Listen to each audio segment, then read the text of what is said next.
New Zealand first, where about 35 pilgrims from India have gone missing. They were part of a larger group of over 200 other Indians who had made a stopover in Auckland. Well, the pilgrims were on their way to Sydney in Australia to see the Pope. In fact, some reports say at least 12 of those missing had paid the equivalent to $15,000 to agents in India who told them that they could enter New Zealand and then stay on.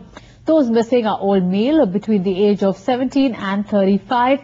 There are fears that more members of the group could actually abscond once they reach Australia. The Pope is in Sydney to celebrate World Youth Day.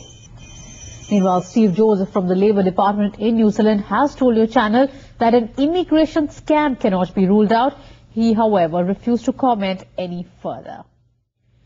And clearly, what seems to be a bit of an immigration scam, about 35 pilgrims from India have gone missing. They were part of a larger group of over 200 Indians who had gone to New Zealand and then were supposed to go to Sydney in Australia to meet the Pope. Some reports, however, say that about 12 of those missing had paid about $15,000 to agents in India who told them that once they enter New Zealand, they could stay on.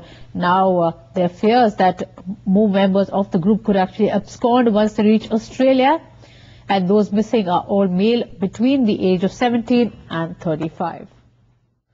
Meanwhile, Steve Jones from the Labour Department in New Zealand has told your channel that an immigration scam cannot be ruled out. However, he has refused to comment any further.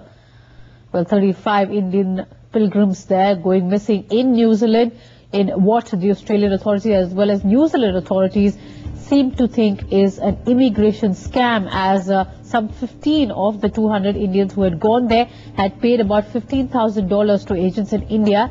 They were reportedly told that once they enter New Zealand and Australia, they can stay there and they needn't come back.